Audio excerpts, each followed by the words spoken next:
내 산장에 들어가 보니 여동생이 크리스마스를 자기 집처럼 꾸며놓고 있었다. 그 순간 테이블 위에 놓인 그 사진 엄마의 장례식에서 찍은 우리 둘이 어깨동될 때의 그 미소 짓는 얼굴 뒤 그녀의 손에 쥐어져 있었다. 오빠, 이 산장. 이제 우리 거야. 내가 모든 걸 망친 대가로. 그 사진을 보며 나는 깨달았다.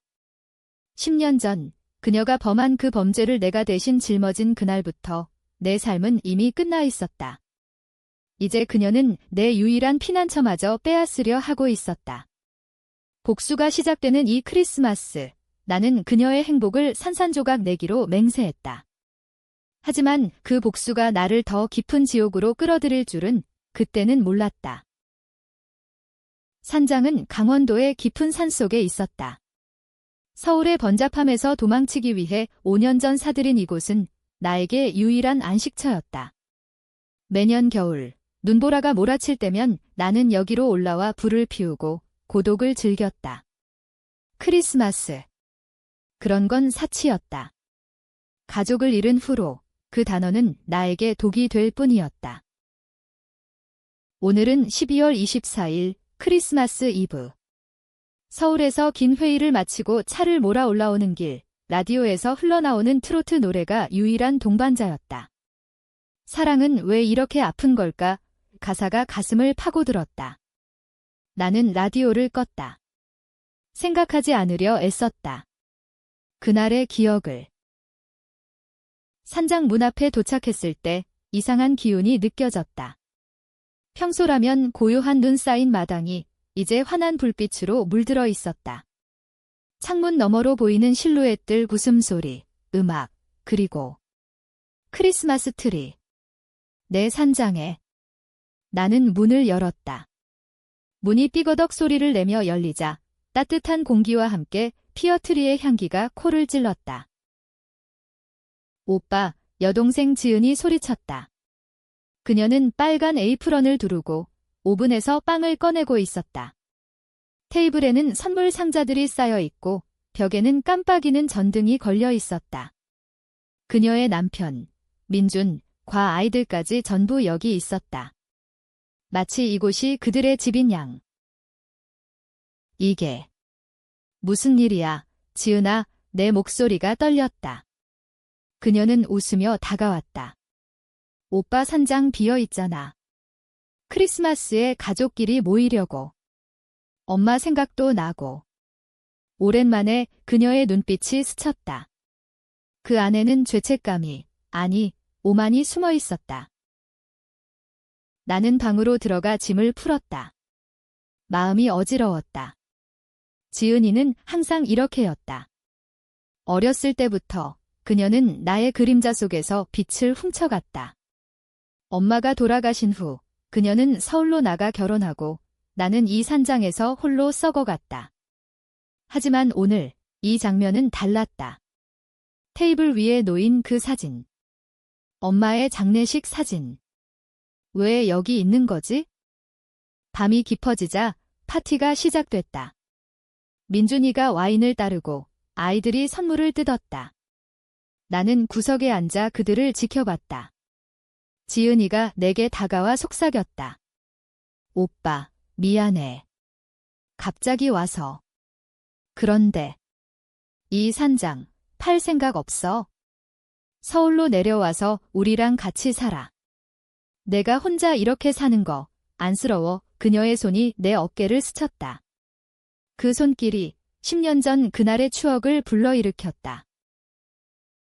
그날 지은이는 대학생이었다. 파티 후 그녀의 남자친구 지금의 민준과 함께 술에 취해 운전대를 잡았다. 사고가 났다. 한 사람이 죽었다. 지은이는 공포에 질려 도망쳤고 나는 내가 대신했다. 경찰서에서 내가 운전했다고 증언했다. 그녀의 미래를 지키기 위해. 감옥 3년. 그 대가로 나는 직장, 명예, 모든 걸 잃었다. 지은이는 그녀는 감사조차 제대로 하지 않았다. 오빠, 고마워. 이제 잊자. 하지만 오늘 그녀는 이 산장을 부릴 거라고 말했다. 사진 속 그녀의 미소가 이제 비웃음으로 보였다. 나는 와인 잔을 쥐었다. 손이 떨렸다. 복수의 씨앗이 싹 텄다.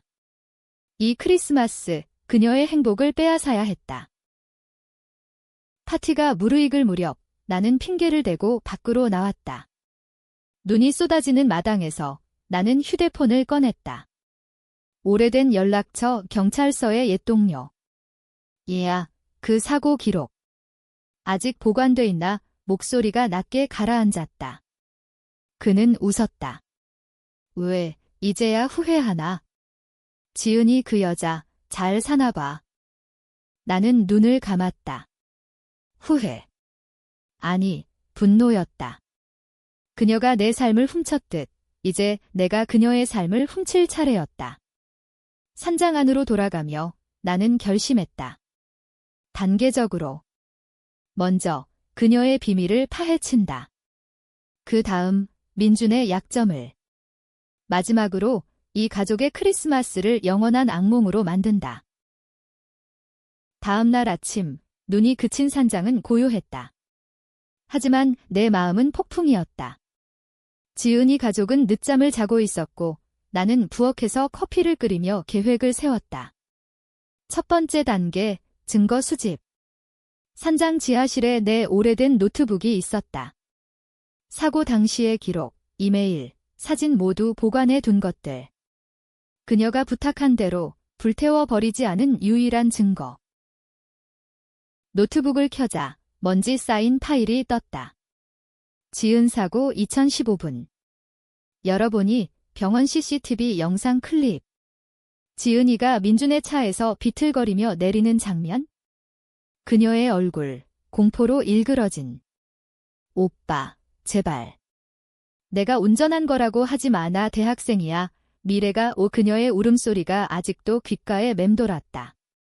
나는 대신했다. 왜? 그녀가 내 유일한 가족이었으니까? 엄마의 유언처럼 지은이를 지켜. 하지만 이제 그 지킴은 끝났다. 나는 파일을 USB에 복사했다.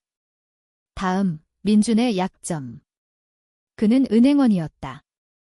지은이와 결혼 후 빠르게 승진했다. 하지만 소문이 있었다. 부패. 나는 웹 검색을 시작했다. 민준 김 은행 스캔들. 몇 분 만에 익명의 게시물. 강남 지점장, 고객돈 횡령 의혹. 증거는 없었지만 실말이었다. 점심때 지은이가 깨어났다. 오빠, 어제 재미있었지? 오늘은 산책 갈까? 그녀의 미소가 얄팍했다. 아이들은 눈사람을 만들자고 조르고 민주는 신문을 읽으며 웃었다. 나는 동의했다. 산책. 그곳에서 첫 번째 일격을 날릴 기회. 숲길로 들어서자 눈 쌓인 나무들이 우리를 에워쌌다. 아이들이 앞서 달리고 민준과 지은이가 손을 잡고 걸었다. 나는 뒤처져 휴대폰을 만지작거렸다. 미리 준비한 익명 이메일, 민준의 상사에게 보낼 횡령 의혹 팁, 증거 첨부, 은행 내 거래 내역, 실제 증거는 아니지만 조작된 가짜 파일, 충분히 그를 흔들 수 있었다. 민준 씨, 요즘 일 바쁘세요? 내가 물었다. 그는 웃었다. 아, 내일 크리스마스 보너스 때문에. 지은이가 나를 쳐다봤다.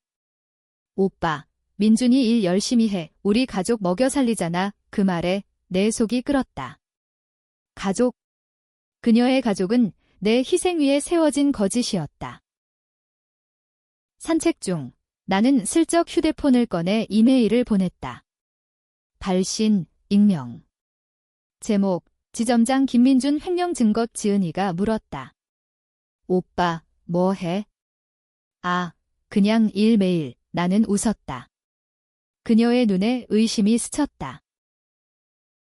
저녁, 산장으로 돌아오자 민준의 전화가 울렸다. 그의 얼굴이 창백해졌다. 네, 아니, 그건 오해야. 그는 화장실로 들어갔다. 지은이가 불안한 눈으로 나를 봤다. 오빠, 무슨 일 있었어? 나는 어깨를 으쓱했다. 모르지. 크리스마스잖아. 좋은 일만 있길. 그날 밤 나는 지하실에서 더 깊이 파고들었다. 지은의 소셜미디어. 그녀의 인스타그램 완벽한 삶 크리스마스 사진, 가족 여행, 명품 가방. 하지만 댓글 하나. 지은아, 그때 일, 아직도 무서워. 삭제된 댓글의 흔적. 그녀의 과거 친구. 나는 그 계정을 추적했다. 수진. 지은의 대학 동기.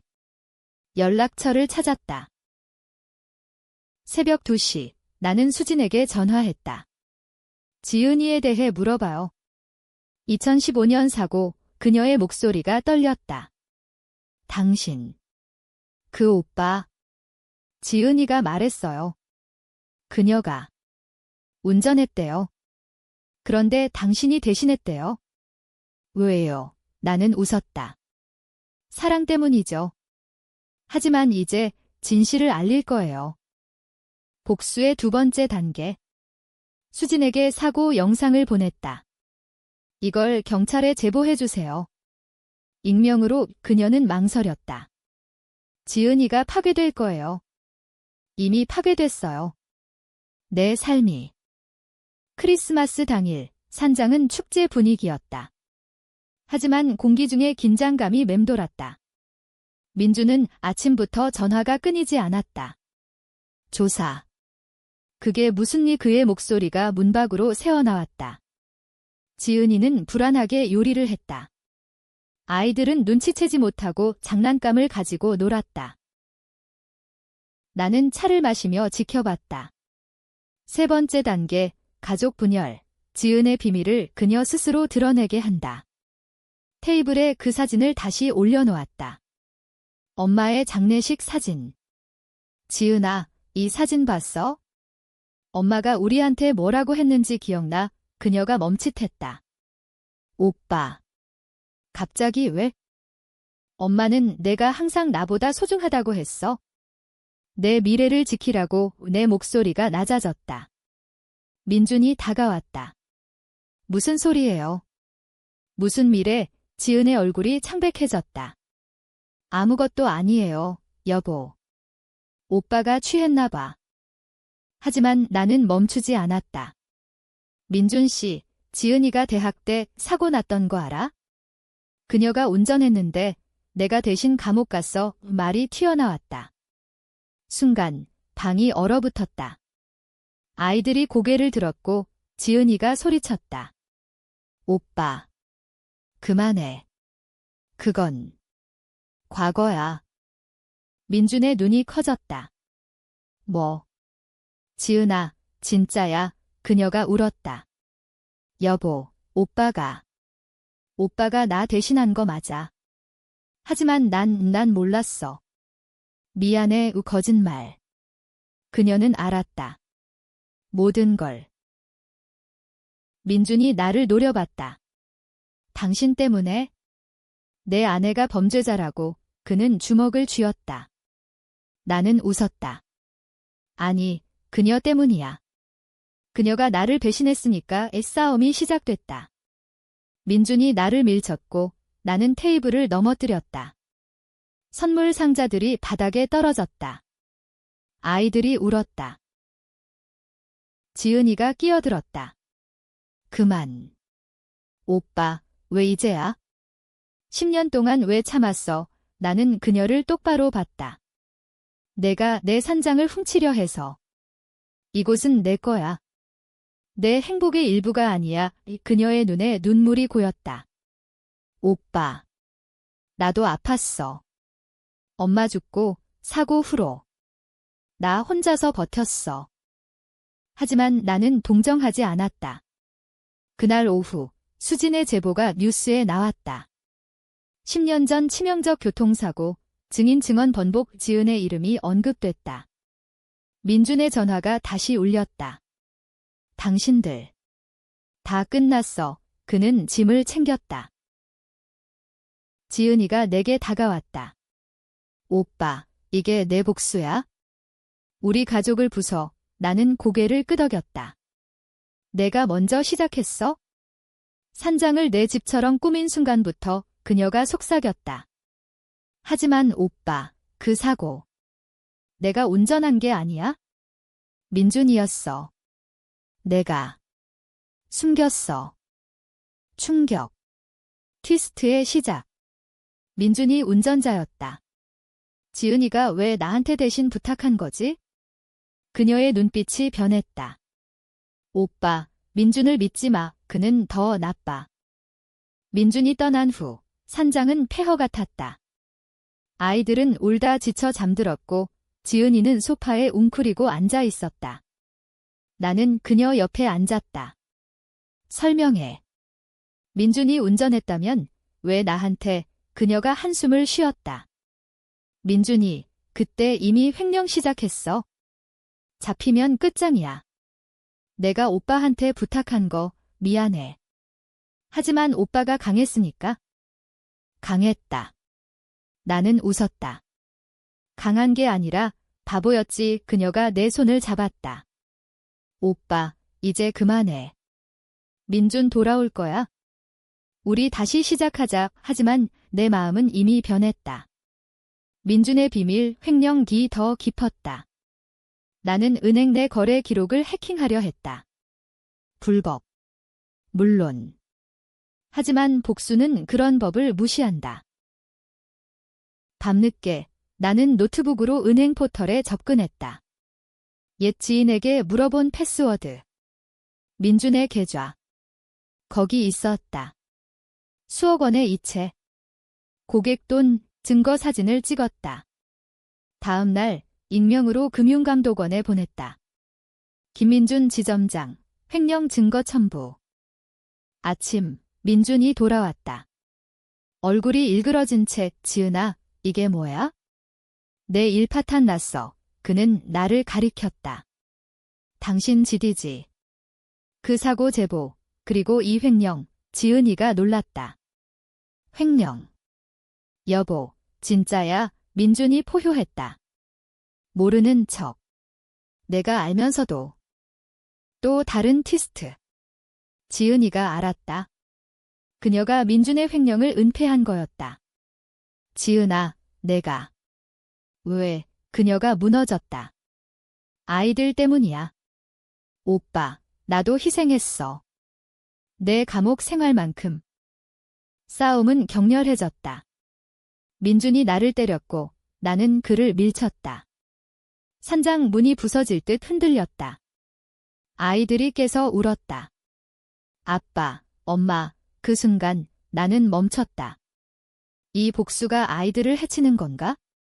하지만 지은의 눈빛 그 안에는 또 다른 비밀이 있었다. 오빠, 엄마의 죽음. 사고가 아니야. 그녀가 속삭였다. 민준이 엄마를 죽였어. 보험금 때문에 충격의 연속. 엄마의 심장마비는 민준의 독극물. 지은이가 왜 숨겼지? 나 사랑했으니까. 그리고 보험금으로 이 산장 샀잖아. 오빠를 위해. 거짓. 산장은 내 돈으로 산 거였다. 하지만 보험금은? 나는 확인했다. 은행 기록. 엄마 사후, 지은의 계좌에 입금된 돈, 민준의 서명. 모든 게 연결됐다. 민준은 살인자, 횡령자. 지은은 공범. 나는 총을 꺼냈다. 산장에서 사냥용으로 보관하던. 민준, 내 죄를 인정해. 그는 웃었다. 증거 있어? 내 말뿐이야. 지은이가 막아섰다. 오빠, 쏘지 마. 나도 관여했어. 총구가 민준을 겨누자 방안이 정적에 휩싸였다. 아이들의 울음소리가 멀어지는 듯했다. 지은이가 무릎 꿇었다. 오빠, 제발. 이건 우리 가족이야. 애 가족. 이 괴물들의 모임이? 민준이 비웃었다. 내 오빠가 미쳤어. 그는 감옥에서 맛이 갔어. 사고 때부터 그는 지은을 끌어당겼다. 자기야, 같이 도망치자. 증거 없어. 하지만 나는 이미 녹음기를 켰다. 모든 대화, 엄마의 살인 고백. 민준, 엄마 죽인 증거보험 서류에 내 서명이 있어 그의 얼굴이 굳었다. 그건 자살로 위장한 거야? 지은이도 동의했어. 지은이가 소리쳤다. 아니, 내가 몰랐어. 하지만 그녀의 눈빛은 거짓이었다. 그녀도 알았다. 모든 걸. 나는 방아쇠를 당기려 했다. 하지만 손이 떨렸다. 이게 복수인가? 아니면 또 다른 범죄? 아이들이 문 밖에서 지켜보고 있었다. 아저씨, 왜 그래? 그 순수한 눈빛이 나를 멈추게 했다. 갑자기 문이 벌컥 열렸다. 경찰. 수진의 제보로 온 모양이었다. 김민준, 체포한다. 살인과 횡령 혐의. 민준이 저항했지만 수갑이 채워졌다. 지은이가 울부짖었다. 여보. 오빠, 내 탓이야. 경찰이 나를 봤다. 당신도. 사고 증언 번복. 체포. 나는 웃었다. 그래, 나도 가야지. 하지만 속으로는 승리감을 느꼈다. 민주는 감옥, 지은은 파탄난 삶. 그러나 트위스트의 절정. 경찰서로 가는 차 안, 지은이가 동행했다. 오빠, 나도 잡혀. 공범으로 그녀가 속삭였다. 하지만 산장은 내 거로 돌려줄게. 그리고 엄마의 진실. 그건 내가 만든 환상이야. 민준이 아니야. 내가 엄마를 죽였어. 최종 충격. 지은이가 살인자였다. 엄마가 그녀의 미래를 반대하자 독을 탔다. 민준은 알았지만 침묵했다. 오빠, 내 희생이 나를 살렸지만 이제 끝내자. 나 대신 다시 감옥 가줄래? 나는 고개를 저었다. 아니. 이번엔 진실로 재판에서 모든 게 드러났다. 지은의 유죄. 그녀는 종신형. 나는 증인으로 풀려났다. 하지만 자유. 아니. 빈 껍데기. 1년 후, 다시 산장. 눈이 내리는 크리스마스. 나는 홀로 불을 피웠다. 산장은 내 거로 돌아왔지만 빈 그릇 같았다. 지은의 편지가 왔다. 감옥에서. 오빠, 미안해. 모든 게 내 탓이야. 하지만 내 복수가 나를 자유롭게 했어? 죽을 때까지 내가 지켜준 가족으로 살게 해줘서. 자유. 그녀의 말은 아이러니였다. 나는 편지를 불태웠다. 민주는 자살했다. 횡령과 살인 공모로. 아이들은 양부모에게 보내졌다. 나는 그들을 찾아봤다. 행복한 사진. 하지만 내 그림자 속에. 밖으로 나가 눈을 밟았다. 산장 창문에 비친 내 얼굴 주름진, 피곤한. 복수는 승리였나? 지은을 무너뜨렸지만 나도 무너졌다. 그녀의 마지막 말, 오빠, 우리는 똑같아. 배신자. 이야기 끝. 아니. 나는 다시 서울로 내려갔다. 새로운 삶. 하지만 매 크리스마스, 이 산장이 부른다. 배신의 메아리. 어쩌면 다음 희생자가 될 누군가를 위해. 독자여, 누가 옳았을까? 내가 지은이를 지키려다 배신당한 피해자? 아니면 그녀의 미래를 위해 모든 걸 저지른 공범? 이 복수는 정의인가, 파괴인가? 당신이 판단하라. 산장은 여전히 기다린다. 다음 크리스마스를.